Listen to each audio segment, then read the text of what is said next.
2021 Ford Transit. This one is all-wheel drive. It has the 3.5 liter EcoBoost twin turbo engine in it. This one has the new factory bulkhead wall in it.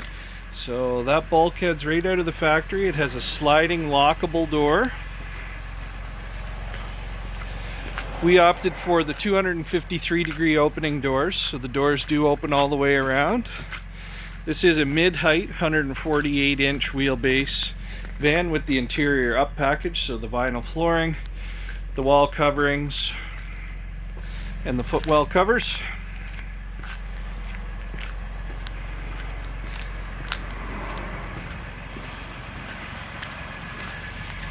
Cloth seating, power windows and locks,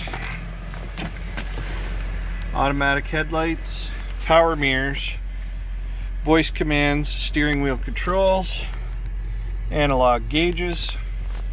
This one has the 8-inch touchscreen monitor, all your climate controls, your heated mirrors, your AC, all that sort of stuff, traction control and driving modes, and your automatic transmission. 10-speed in this, same as our F-150s.